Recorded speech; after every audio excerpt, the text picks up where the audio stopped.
Okay, so if you've watched my other videos, you'll know that I like building clock projects. So I thought one of my first steps would be to turn this retrocomputer into yet another clock.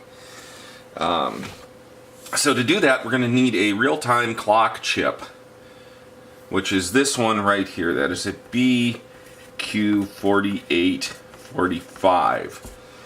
I picked this chip because I looked on the internet and some other guys had used this chip, so it was reported as being pretty easy to interface to the Z80. There's some other chips like the 12887, but the problem with the 12887 is it uses a multiplexed data and address bus, and that's really hard to interface to this thing that has a separate address and data buses. So the BQ4845 uses separate data and address buses. So it takes 1, 2, 3, 4 address lines to address all of the registers in it. And then here you have the 8 data pins. So we're simply going to wire A0 through A3 to the Z80 at A0 through A3. And then DQ0, DQ7 are going to go to D0 to D7 on the Z80. So this here is our Z80 RC2014. The pin numbers over here aren't actually Z80 pin numbers. These are the pin numbers on the RC2014 backplane. So over here at the BQ4845, we can see it has a crystal. It's a 32.68 megahertz. I put a jumper over here for the battery backup. I just sort of ran out of space on the PC board to fit the battery, so I figure a little pigtail and some AA's or something to battery back it up if and when we see the need.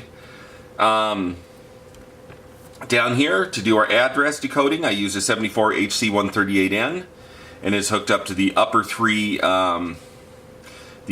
bits of the address bus, and it will take those upper 3 bits and decode those into one of 8 outputs. So I hooked up at output number 6, I hooked up the chip select of the BQ4845, so that will put this at port C0. Let's call this hex C0. The other pin I broke out of the 74HCT138N, I brought over to a 74LS374N. And I'm going to use that to drive some outputs as just an expansion data output connector that I can use to maybe connect some displays at some point. So yeah, this one here ends up at port hex E0. And then this it's really nice to have a decoder to decode these addresses to use in your other board. So I took the 4 of the lower decoding pins and I broke them out and ran them over to the extra pins on the RC2014's header. So the RC2014 has some unused pins on its 40-pin backplane, so brought those out so I could use those to address other boards if I invent other boards and don't want to duplicate the addressing logic. I used a dual row pin header here so we can jumper these as we want. You know, if we wanted to rewire something we could, or if we wanted to not use something we can leave it open. So that gives us some flexibility. It's about all there is to this circuit. There's, you know, some bypass capacitors I threw on the board, a header for the digital outputs. It's really about as simple as you can get. So here is the board that I built. I had it built at Osh Park, so it's a typical Osh Park purple. Big chip is the BQ4845, that's a real-time clock. This chip here is the output latch, the 74LS374N, which drives this header here that we can use to connect some outputs whenever we want. And over here is the 74HC138N, actually 74HCT138N. Logic family is important.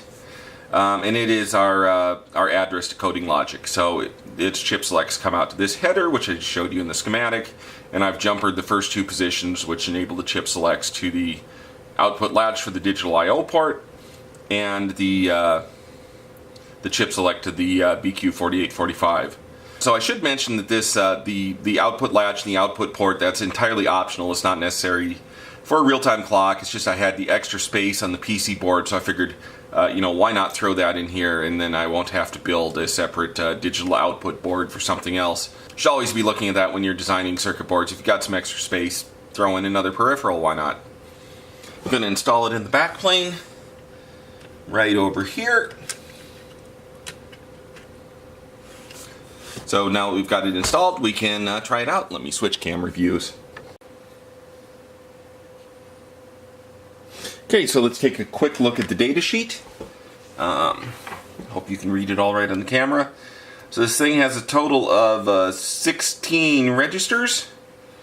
The only 3 registers we're going to use in our demo, which is register 0, which holds the seconds, register 2, which holds the minutes, and register 4, which holds the hours.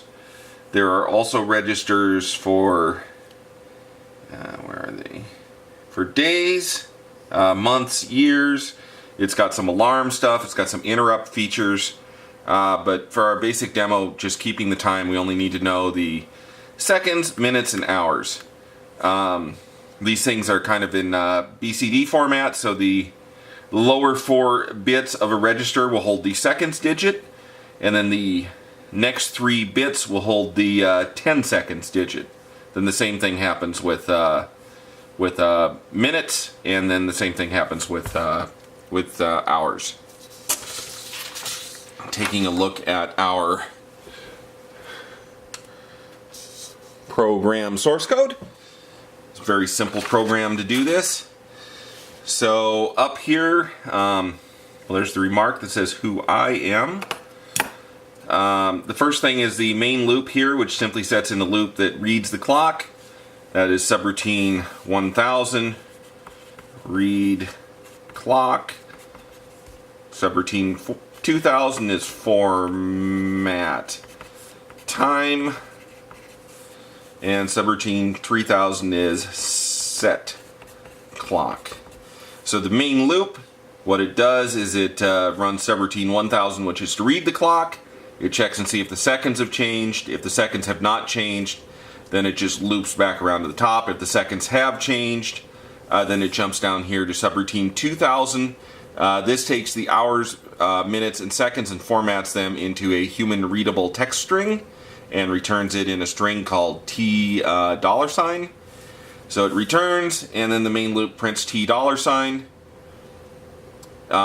It outputs the current seconds to the I/O port on the digital I/O card, so we can do a little binary clock thing, and then loops back to the main loop.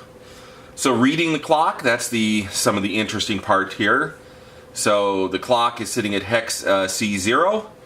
So that was the first register, which was the second. So we'll read that, and then we need to kind of split that BCD apart and stuff it back into a variable. So we take the lower 4 bits, and then we add to it the top 3 bits multiplied by 10. We do the same thing with minutes. We do the same thing with the hours, and we return. The time formatting thing. This is just a bunch of basic code that converts integers to strings and then gets rid of the leading spaces. You know, it's a bunch of junk. It's not interesting. Down here is the routine to set the clock. It's basically the exact opposite of the routine to read the clock. And what it does is to take the seconds that you supply, divide them by 10, and multiply that by 16 for the upper 3 bits of the register. And then it takes the remainder of sort of a mod 10. This basic doesn't seem to have a modulo operator, so it has to compute modulo the hard way. So it takes a mod 10, that's the lower digit of the seconds, and then it puts those in the lower 4 bits. It does the same with minutes, does the same with hours, returns. So that's our simple little program, and let's run that.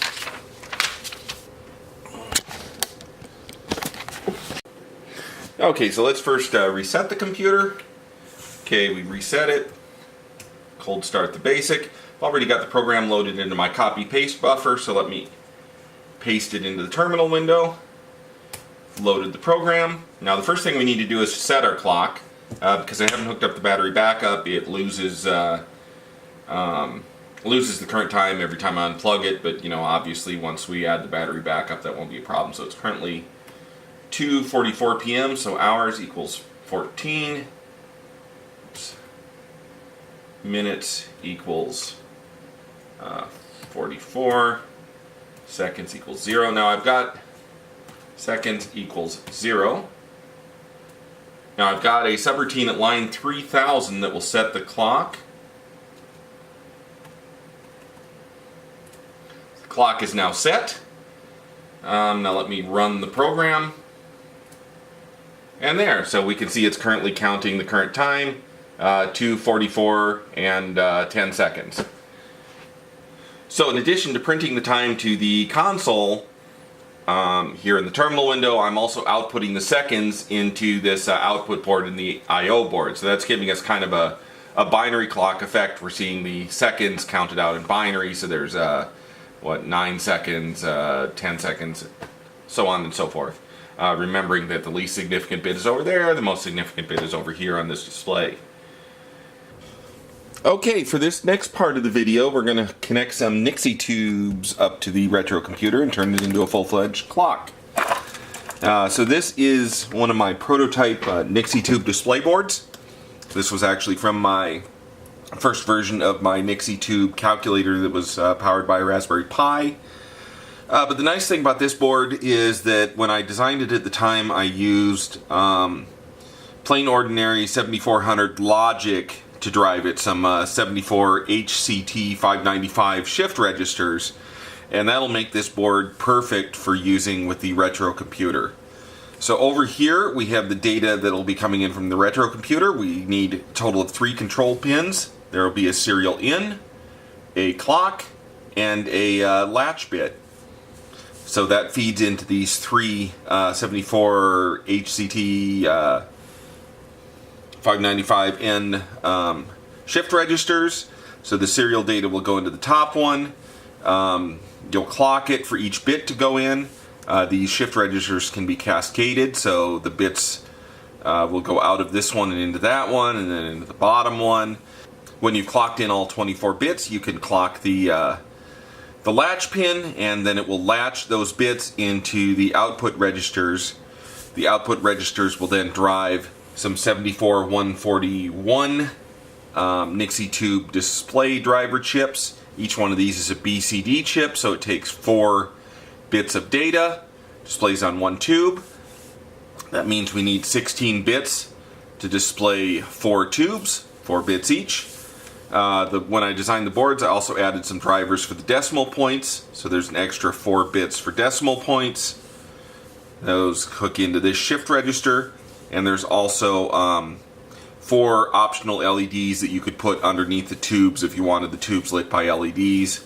They're also going into that register, so that's why we have a total of 24 bits of shift register to run these 4 tubes. 4 bits per tube, 1 bit per decimal point, and 1 bit per LED.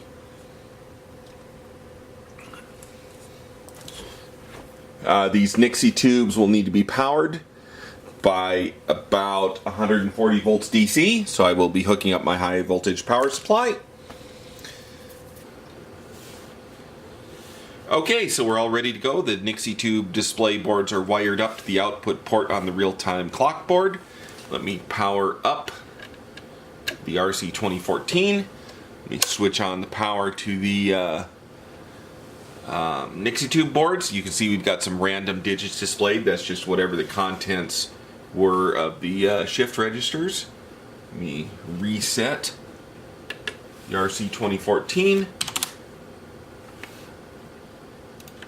I've got my program ready to be pasted into the terminal.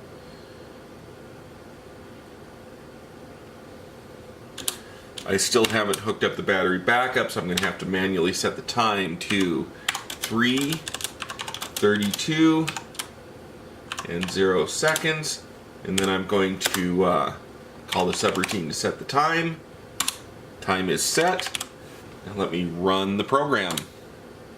There we go. So it's displaying 15:32:08, and that is the current time. So this is the RC2014 Z80 retro computer turned into a fairly simple Nixie tube clock. Let's see if I can kill some light so that we can make it look a little bit better.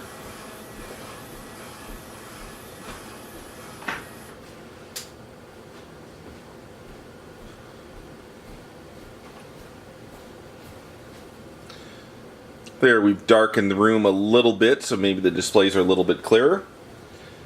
Thank you for watching my video. Please visit my website at www.smbaker.com for more electronics projects and sandrail stuff. Bye.